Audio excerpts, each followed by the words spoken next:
நேர்காணலுக்காக எழுத்தாளரும் வரலாற்று ஆய்வாளருமான கிருஷ்ணவேல் அவர்கள் நம்மோடு இருந்திருக்கிறார். அவரோடு பேசலாம். வணக்கம் சார். வணக்கம் சிவா. கோயம்புத்தூரில் தமிழக வெற்றி கழகத்தின் பூத் கமிட்டி மாநாடு இன்றைக்கு நடைபெற்றிருக்குது. விஜய் அவர்களுமே அதில் கலந்து கொண்டார். ஏர்போர்ட்லேருந்து விஜய் அந்த மாநாடு நடைபெறும் இடத்துல போகும்போது பார்த்தீங்கன்னா வேனில் போகிறாரு, மரத்துலேருந்து தவி குதிக்கிறாங்க. அவர் இன்னும் ஒரு ரசிகர் மனப்பான்மையோடய ஒரு அணுகிறாங்க இல்லையா? இது எந்த அளவுக்கு அவருக்கு பாதிப்பை ஏற்படுத்துன்னு நினைக்கிறீங்க ஃபியூச்சரில்? பாதிப்புன்னு இல்லைங்க, ரசிகர்கள் அப்படின்ற மனப்பான்மையிலேருந்து வெளியே கொண்டு வரணும்னா முதல்ல விஜய் தான் நடிகர் என்ற இடத்துலேருந்து வெளியே வரணும். அதான் வரப்போகிறாரு, லாஸ்ட் படம் அனௌன்ஸ் பண்ணிட்டாரு. இல்லை, நான் சொல்கிறது அந்த ஆங்கிளில் சொல்ல. அவர் இன்னும் தன்னை ஒரு நடிகராகவே பிரபலமான நடிகர்ன்ற போர்வையிலேயே பார்த்துக்கிட்டு வேனில் நின்றுட்டு கையை காட்டுறது அது இதுன்னு பண்ணிகிட்டு இருக்காரு. எல்லாரும் பண்ணுறது தானே. இங்கே இருக்கிற அரசியல் கட்சி தலைவர்கள் எல்லாரும் அதான் பண்ணுறாங்க. இல்லை, நீங்கள் மக்களை சந்திக்கணும். ஓகே, மக்களை சந்திக்கணும்னா அந்த வேனை விட்டு இறங்கி வாங்க. மக்களோட மக்களாக இருக்கணும். நீங்கள் வேனை விட்டு இறங்கி வாங்க. கடந்த காலத்தை பார்த்து முதல்ல பாடம் கற்றுக்கிறதுக்கு முயற்சி செய்யுங்க. வேனில் இருக்கும்போதே இப்படி தவி குதிக்கிறாங்கன்னா வேனை விட்டு இறங்கி வந்தானா என்ன பண்ணுவாங்க? ஒன்றும் பண்ண மாட்டாங்க. ஏன்னா பழகிடும். ஓகே, புரியுதுங்களா? பழகிடும். இப்போது நயன்தாரா அப்படின்னு அங்கே பார்த்துட்டு இருப்பாங்க. நம்ம பக்கத்து வீட்டு வந்துட்டாங்கன்னு வச்சுங்க, நயன்தாரா அப்படின்னு போயிடுவாங்க. எப்போனாலும் பார்த்துக்கலாம். புரியுதா? இப்போ நயன்தாராவை எங்கேயோ இருக்கும்போது நயன்தாரா அப்படின்னு பார்க்குறாங்க. ஆக்சுவலாக நயன்தாராவுக்கு ஒரு பக்கத்து வீட்டுக்காரன் இருப்பான்ல, அவன் அப்படியே அடோர் பண்ணிகிட்டு இருப்பான், இல்லை அட்மையர் பண்ணிகிட்டு இருப்பானே. அதாவது சாயங்காலம் பார்த்தாங்க மொட்டை மாடியில் நின்றுட்டு இருக்கும்பா அப்படின்ற மாதிரி போயிடுவான் அவன். புரியுதுங்களா? ஆனால் இந்த கூட இருக்கிற நபர்கள்லாம் என்ன நினைக்கிறாங்கன்னா, அப்படி பார்க்க ஆரம்பிச்சிட்டாங்கன்னா விஜய்க்கு இருக்கிற மாஸ் போயிடுமோ அப்படின்னு நினைக்கிறாங்க. அந்த மாஸ் இமேஜ்ன்றதை காலி பண்ணால் தான் அவர் நமக்கான அரசியல் தலைவர்ன்ற எண்ணம் மக்களுக்கு வரும். நான் தான் சொல்கிறேன், வரலாறுலேருந்து கற்றுக்குங்க. எம்ஜிஆர் என்ன பண்ணார்? எம்ஜிஆரை விட பெரிய நடிகர் விஜய். தமிழக சினிமா வரலாற்றில் எம்ஜிஆர் வாங்கின பேரும் புகழும் வேறு யாருக்குமே சினிமாவில் வாங்கினது கிடையாது. அவர் என்ன பண்ணார்? அரசியலுக்கு வந்தோடனே ரோட்டில் இறங்கி நடந்தார், போய் கிளவியெல்லாம் கட்டி பிடிச்சி ஃபோட்டோ எடுத்தார். கரெக்டா? நம்ம எம்ஜிஆரையாவது விட்டுருங்க. என்டிஆர் தேவுடான்னு தான் கூப்பிடுவாங்க எல்லோரும். தேவுடான்னா கடவுளேன்னு அர்த்தம். அவர் ஃபுல்லாக மாற்றி கிருஷ்ணர்னு நடித்து, மகாவிஷ்ணு, கிருஷ்ணர், ராமர்னு நடித்து அவர் கடவுளாகவே பார்த்தாங்க. ஆனால் அவர் என்ன பண்ணார்? ஆந்திராபுரம் சைக்கிளில் போனார், கிராமங்கள் தோறும் சைக்கிளில் போனார் எல்லாரையும். அப்போ என்ன தோணும்னா, மக்கள் போய் அவரை பார்க்குறதுன்றது நடிகர், அவர் போய் மக்களை பார்த்தா அரசியல் தலைவர். சரி, எம்ஜிஆர் சொன்னேன், என்டிஆர் சொன்னேன், ஸ்டாலின் என்ன பண்ணார்? ஒவ்வொரு ஊர்லேயும் போய் டீ கடையெல்லாம் உட்காந்து டீ குடிச்சிட்டு வந்தார். கரெக்டா? ஸ்டாலின் நடிகரான்னா அரசியல் தலைவர் என்ன செய்யணுன்றதுக்கு சொல்கிறேன். அரசியல் தலைவர் என்ன செய்யணுன்றதுக்காக சொல்கிறேன். சரி, ராகுல் காந்தி எடுத்துங்க. என்ன பண்ணார்? அவருக்கு என்னெல்லாம் பேர் இருக்குது? ராஜீவ் காந்தியோட புள்ள, இந்திரா காந்தியோட பேரன், ஜவஹர்லால் நேருவோட கொள்ளு பேரன். ஜவஹர்லால் நேருன்றது இந்தியாவோட ஹீரோ. அவர் இந்தியாவுக்கே அவர் தான் ஹீரோ. அவரோட கொள்ளு பேரன்ற பேர் இருந்தால் கூட கடைசியில் அவர் களத்தில் இறங்கி கன்னியாகுமரியிலேருந்து காஷ்மீர் வரை நடந்து, பஞ்சாப்லேருந்து கல்கத்தா வரை நடந்து, ஊராக போய், கிராமமாக போய், இந்த நம்ம வில்லேஜ் சமையல் தாத்தா ஒருத்தர் மீசை, அவர் கூட போய் பிரியாணிலாம் சமைச்சு, தயிர், கல்லுப்பு அப்படின்லாம் சொல்லி வீடியோலாம் எடுத்து போட்டு, நீங்கள் மக்களோடு மக்களாக சேர்ந்தாங்கன்னா தான் மக்கள் இவர் நமக்கானவர்னு பார்ப்பாங்க. மக்கள் உங்களை பார்க்கணுன்னு நினச்சிட்டு இருந்தீங்க அப்படின்னு சொன்னால் மக்கள் உங்களை தலைவராக பார்க்க மாட்டாங்க, ஒரு பிரபலமானவர் அப்படின்றதோடு நிப்பாட்டிப்பாங்க. இல்லை, நான் அவ்வளோ தூரம் ரொம்ப நெருங்கி போனேன்னா என்னோட அந்த செலிப்ரிட்டி இமேஜ் போயிடுமேனா, செலிப்ரிட்டி இமேஜோடு இருக்கிற வரை நீங்கள் அரசியல் தலைவராக இருக்க முடியாது. அரசியல் தலைமைன்றதே மக்களுக்கு போய் சேரணும். நீங்கள் ஒருத்தன் மரத்து மேலேருந்து குதிக்கிறான், பார்க்க ஃபன்னுன்னு நினைக்கிறோம், வேனு கொஞ்சம் மிஸ் ஆகி கீழே விழுந்து மண்டை உடஞ்சி செத்துருந்தானா என்ன பண்ணுவீங்க? புரியுதுங்களா? கொஞ்சம் மிஸ் ஆகி அவன் கால் ஸ்லிப் ஆகி கீழே விழுந்து மண்டை உடஞ்சி செத்துட்டான்னு வச்சுக்கிங்க, எவ்வளோ பெரிய பிரச்சனை ஆகிடும். என்ன பண்ணிவிடுவான்? ஒன்று என்ன கடித்து தின்றுவாங்களா? கட்டி பிடிப்பான், இல்லை பக்கத்தில் நின்று ஃபோட்டோ எடுப்பான். அதை தாண்டி என்ன செஞ்சிட போகிறான் அவன்? ராகுல் காந்தி எடுத்துங்க, டீ கடையிலேருந்து, துப்புரவு பணியாளர்லேருந்து, பெண்கள்லேருந்து எல்லாத்தையும் போய் நின்று ஒவ்வொருத்தர் கூடயும் ஃபோட்டோ எடுத்துக்கிட்டு, அன்றைக்கி கூட ஒரு இது பார்க்குறேன், ஸ்கூல் பசங்கள்லாம் நின்றுட்டு இருக்கிறாங்க, ஸ்டாலின் வராருன்ட்டு. அது யார் ஸ்டாலின் வர்றப்போ ஸ்கூல் பசங்களெல்லாம் கொண்டு வந்து நிப்பாட்டினாங்களே தெரில. அவங்கள முதல்ல மண்டையில் அடிக்கணும். சாதாரண குழந்தைங்களா இருந்தால் பரவாயில்ல, ஸ்கூல் யூனிஃபார்மோட நிப்பாட்டி வச்சுருக்காங்க. அதான் வந்து ஆர்வ கோளாறுல ஸ்டாலின் கஷ்டப்பட்டு ஏதாவது ஒரு வேலை செஞ்சு வைப்பார். இவங்க ஆர்வ கோளாறுல லூசு மாதிரி எதையா பண்ணி இருக்கிற பேரையும் கெடுத்து வைப்பாங்க. அதை பார்த்துட்டு அவர் காரை நிப்பாட்டி திரும்ப வந்து அந்த பிள்ளைங்கள்ட்ட ரோஸை வாங்கிட்டு போகிறாரு. நின்று எல்லா பிள்ளைங்கள்ட்டையும் ரோஸை கலெக்ட் பண்ணிட்டு போகிறாரு. இதே மாதிரி எங்கேயோ ஒரு கிராமத்து பகுதியில் ராகுல் போகும்போது இதே மாதிரி யாரோ நின்றுட்டு இருந்தாங்க. அவர் வண்டியை நிப்பாட்டி இறங்கி, உங்களை என்ன சுட்டு கொண்டுருவாங்களா, அந்த அளவுக்கு நீங்கள் வந்து எதிரிகள்லாம் சேர்த்து வச்சுருக்கீங்களா என்ன? அப்படி எதிரிகளை சம்பாதிச்ச இந்திரா காந்தியே சீக்கியர்களை நான் வந்து என்னுடைய செக்யூரிட்டியிலேருந்து நீக்க மாட்டேன் அப்படி நானே நீக்கிட்டேன்னா அப்புறம் பொதுமக்களும் அந்த கம்யூனிட்டியவே நீக்கிடுவாங்க.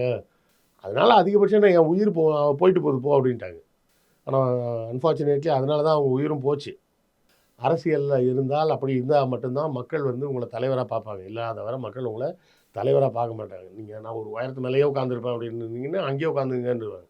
நீங்கள் கீழே இறங்கி வந்து அவங்க கூட நின்றுட்டு இருந்தீங்கன்னா அப்போ அவங்க சொல்லுவாங்க, இல்லை தலைவா நீ இங்கே இருக்கக்கூடாது, நீ மேலே உட்காரு அப்படின்னு சொல்லி மேலே தூக்கி அவங்க உட்கார வைப்பாங்க. மேலே தூக்கி உட்கார வைக்கிறது மக்களாக இருக்கணும். நீங்களே உங்களை தூக்கி மேலே உட்கார வச்சுக்கிட்டிங்கன்னா மக்கள் கண்டுக்காமல் போயிடுவாங்க. பூத் கமிட்டி மீட்டிங்க்கு போகிறதுக்கும் ஊர்வலமாக போய் எதுக்கு கையை காட்டணும்? பூத் கமிட்டினா மொத்தம் பூத் கமிட்டி எத்தனை பூத்து போட போகிறாங்க, எந்தெந்த ஏரியாவில் போடுவாங்க, சரி கட்சிக்காரங்களை உற்சாகப்படுத்துறதுக்காக பண்ணுறாருன்னு வச்சுக்கலாம். அதை வேறு மாதிரி உற்சாகப்படுத்துங்க. நீங்கள் இறங்கி நடந்து வந்துடுங்க. இன்றைக்கி விஜய்க்கு கிடச்சிருக்க வேண்டிய பேரே வேறு. அவ்வளோ பெரிய ஆள்ப்பா, அப்பா அசால்ட்டாக ரோட்டில் நடந்து வந்தார்ப்பா, எல்லாரு கூடயும் நின்னார்ப்பா, எல்லாரு கூடயும் கை கொடுத்தாருப்பா அப்படின்னு மக்கள் பேச ஆரம்பிச்சிருப்பாங்க. இது என்ன போச்சு, அந்த கட்சியில் வர எல்லாம் குரங்குட்டி மாதிரி சுற்றிட்டு இருக்காங்க அப்படின்ற பேர் தானே அசிங்கமாகி போச்சு. ஏற்கனவே அணில் திட்டுவாங்க. ஆமாம், இப்போ அணில் வந்து மாதிரி மாறி குதிச்சிட்டான் அப்படின்னு தான் சொல்லுவாங்க. ஆமாம், சொன்ன மாதிரி குரங்குன்னு சொல்லாமல் அணில் மாதிரி குதிச்சாங்கன்னு தான் சொல்லுவாங்க. எனக்கு வந்து எல்லாரும் அதை வேடிக்கையாக பார்க்குறாங்க. எனக்கு என்ன தோணுச்சு, அட பாவீங்களா கீழே விழுந்துருந்தான்னா என்ன இருக்கும், அவன் ஃபேமிலி என்ன பண்ணும்? இதை வந்து விஜய் ஊக்குவிக்கக்கூடாது. அவன் குடும்பமே திட்டும்ல. அப்புறம் அந்த நாசமாக போன நடிகன் பின்னாடி போய் என் பிள்ளை கடைசி செத்தே போயிட்டான் அப்படின்னு தானே அவங்க வீட்டில் எல்லாரும் புலம்புவாங்க. உண்டா இல்லையா? ஸோ இதெல்லாம் ஊக்குவிக்கக்கூடாது. அதுக்கு பதிலாக இவர் இறங்கி வரட்டும். வரும்போது இந்த பிளாக் கேட்ஸ் மாதிரி ஆளுங்களெல்லாம் வச்சுக்கிட்டு பக்கத்துலேயே ஆளை வர விடாமல் பண்ணிக்கிட்டு, பக்கத்துலேயே ஆளை வர விடலன்னா அவன் எப்படி வந்து ஓட்டு போடுவான்? அவன் பக்கத்தில் வந்தால் தானே ஓட்டு போடுவான். புரியுதுங்களா? ஸோ முதல்ல நீங்கள் இந்த பிரபலம் அப்படிங்கிற இதை உடச்சிட்டு வெளியே வந்தீங்கன்னா தான் அடுத்த கட்டத்துக்கே போக முடியும். உங்கள் கம்ஃபர்ட் ஜோனில் இருந்துக்கிட்டே நீங்கள் வந்து அடுத்த லெவலுக்கு போக முடியாது. நீங்கள் அடுத்த லெவலுக்கு போகணும்னா முதல்ல இப்போ இருக்கிற இமேஜை உடச்சா தான் நீங்கள் அடுத்த இமேஜுக்கு போக முடியும். இல்லை இந்த இமேஜ் தான் என் இமேஜ்னீங்கன்னா இது மட்டும்தான் உங்கள் இமேஜாக இருக்கும். அவரோட பிளான் என்னவா இருக்குன்னு நினைக்கிறீங்க? எலெக்ஷன் டைமில் வந்து நம்ம இதெல்லாம் உடைக்கலாம் நினைக்கிறாரா? இல்லைனா அது உடைக்கிற நம்ம ஐடியாவில் இருக்கிற மாதிரி தெரியல. உடைக்கிறதுனா எப்போது உடைக்க ஆரம்பிச்சிருக்கணும். இப்போ ஒன்றும் இல்லைங்க, நம்ம வந்து சும்மா யூடியூப்பில் பேசுகிறோம். இந்த யூடியூப்பில் பேசுகிறதுக்கே நேரில் பார்த்தாங்கன்னா சார் அப்படி சார் இப்படி சார்ன்றாங்க. இதில் என்ன ஒரு விஷயம் என்னென்னா, அது மாதிரி வந்து பார்க்க வந்தவங்கள்ட்ட நம்ம சகஜமாக பேசி பழகி முடித்தா அதுக்கப்புறம் அவங்க ரொம்ப ரெகுலராக ஃபாலோ பண்ண ஆரம்பிச்சிடுறாங்க நம்ம சேனலில். நீங்கள் உங்களுக்கு அந்த கம்ஃபர்ட் ஜோன் வந்து அந்த கம்ஃபர்ட் ஜோன் மட்டும் இல்லை, இது என்னோட ஆள் அப்படின்ற ஒரு ஃபீல் வந்துடுது அவங்களுக்கு. இது எங்கள் ஆள் பாது இவர் அப்படின்னு அந்த ஃபீலை நீங்கள் கொடுக்கணும். இன்றைக்கி வரும்போது கூட பார்க்குறேன், ஒரு ஆட்டோக்காரர் வந்து பார்த்தா வண்டி புதுசு மாதிரி இருந்தது. ஏன்னா புதுசாக வண்டி இல்லை எஃப்சி போயிட்டு வந்துருக்கீங்களான்னு. இல்லை சார், தலைவர் கட்சி கொடி ஆரம்பிச்சிருக்காருல, கொடி காமிச்சார்ல, அதனால் அந்த கொடி கலரில் சீட்டெல்லாம் மாற்றிருக்காரு. யார் விஜய் கட்சி கொடி. அப்புறம் தான் இறங்கும்போது பார்க்குறேன் வண்டியில் முன்னாடி விஜய் கட்சி கொடி தொங்குது. அந்த கொடியோட கலரில் அந்த சிவப்பு மஞ்சள் கலர்லேயே சீட் எல்லாத்தையும் மாற்றி வச்சுருக்கிறாப்புல. அப்போ உங்களை ஃபாலோ பண்ணுறதுக்கு கொஞ்சம் பேர் ரெடியாக இருக்காங்க. நீங்கள் அவங்க கூட இன்னும் நெருங்கி போங்க. நீங்கள் விலகி போகிறீங்க. புரியுதுங்களா? இவர் வந்து நெருங்கி போகலை, அவங்கள விட்டு விலகி போகிறாரு. விலகி போய் நான் தனியாக நின்றுட்டு நான் சொல்கிறேன் நீ செய்ய அப்படின்னு போய் நின்றுட்டு வாங்க நம்ம எல்லோரும் இதை செய்வோம் அப்படின்னு சொல்லணும். புரியுதுங்களா? வாங்க நம்ம எல்லோரும் இதை செய்வோம் அப்படின்னு சொல்லணும். அதை விட்டுட்டு நீங்கள் செய்வீர்களா அப்படின்னு கேட்டுக்கிட்டு தான் யாரும் செய்ய மாட்டாங்க. நீங்கள் செய்வீர்களான்னு ஜெயலலிதா கேட்டாங்கன்னா அதுக்கு முன்னாடி எவ்வளோ வருஷம் ஜெயலலிதா வந்து ரோடாக தெருவாக போய் எத்தனை வாட்டி மக்களை சந்திச்சிருக்காங்க. அது கடைசியில் தான் 2011க்கு அப்புறம் தானே வந்து மேடையில் நின்று பேசுகிறது, அதோட முடிச்சுக்கிறதுன்னு. அதுக்கு முன்னாடி செஞ்ச வேலைகள், அந்த வேலைகளோட பலன் தான் இன்றைக்கும் நின்றுட்டு இருக்குது. கலைஞர் வந்து ஒரு கட்டத்துக்கு அப்புறம் மேடையில் மட்டும்தான் இருக்கார் அப்படின்னு சொல்லிடுவாங்க. ஆனால் கலைஞர் போகாத கிராமமே கிடையாது. அண்ணா போய் பேசாத கிராமம் கூட கிடையாது. ஊரை விட்டுருங்க, பெரிய ஊர் நகரங்கள் எல்லாம் இல்லை, கிராமங்கள் வரை எல்லா இடத்துக்கும் போய் பேசியிருக்கிறாங்க. அந்த காலத்தில் இந்த மாதிரி ஹோட்டல் வசதியெல்லாம் கிடையாது, சாப்பாடு வசதி கிடையாது. புரியுதுங்களா? 40கள் 50கள்லாம் ஹோட்டலே இருக்காது. ஹோட்டல் இருந்தால் ஐயர் ஹோட்டல் மட்டும்தான் இருக்கும், வேறு எந்த ஹோட்டலும் இருக்காது. வேறு எந்த சாதிக்காரனும் இன்னொரு சாதிக்காரன் அங்கே கடையில் போய் சாப்பிட மாட்டான். பெரியார் அதை உடைச்சாருன்றதுனால தான் A to B ஓனர் வந்து சொல்லுவார், பெரியாரால் தான் நான் இவ்வளோ தூரம் டெவலப் ஆனேன் அப்படின்னு. அதாவது பெரியார் கொள்கையால் நான் டெவலப் ஆனேன்னு அவர் சொல்ல, பெரியார் கொள்கையால் மக்கள் மனசில் இருந்த அந்த ஒரு தடை வந்து நீங்கிருச்சு. அந்த தடை நீங்கினதுனால தான் எந்த கடையில் வேணால் சாப்பிட்லான்னு. அந்த 50கள் 60கள்லாம் எப்படி இருக்கும்னா, ஐயர் ஹோட்டலாக இருந்தால் போய் சாப்பிடுவாங்க, மற்ற எந்த ஹோட்டலையும் போய் சாப்பிட மாட்டாங்க. ஏன்னா எல்லா சாதிக்காரனுமே அடுத்த சாதிக்காரனும் தன்னை விட மட்டவன் தான் நினைக்கிறான். புரியுதுங்களா? ஒவ்வொரு சாதிக்காரனும் தன்னை விட மற்ற சாதி பூரா மட்டவன் நினைக்கிறான். அதனால அப்போ எவனுமே வேறு எந்த சாதிக்காரன் கடையிலையும் போய் சாப்பிட மாட்டான். அப்படி இருந்ததை உடைச்சாரு. அப்போது நீங்கள் வந்து மக்களுக்கு ஒரு அரசியலை கொண்டு வரணும்னா நீங்கள் மக்களோடு போய் பழகணும். அதை விட்டு வேனில் மேலே நின்று ஜெயலலிதா மாதிரி கையை காட்டுவேன்னா, ஜெயலலிதா கையை காட்டுறதுக்கு உண்டான இடத்துக்கு வர்றதுக்கு எவ்வளோ வேலை செஞ்சாங்க அப்படிங்கிறத பார்க்கணும். எம்ஜிஆர் வேனில் நின்று கையை காட்டுவார்னா அவர் அந்த கையை காட்டுற இடத்துக்கு வர்றதுக்கு முன்னாடி எவ்வளோ வேலை செஞ்சுருக்காரு. நீங்கள் ஒரு வேலையும் செய்யாமல் சும்மா வேனில் நின்று கையை காமிச்சிட்டு இருந்தீங்கன்னா அவனும் பதில் கையை காமிச்சு போயிடுவான். இல்லைன்னா இது மாதிரி ஆர்வ கோளாறில் எகிரி குதிப்பாங்க. அந்த வீடியோ பார்க்குறேன், 2-3 பேர் வந்துட்டு ஆகினோடனே இவர் உள்ளே போய் கதவு மூடிக்கிட்டார். என்ன செஞ்சுருக்கணும்?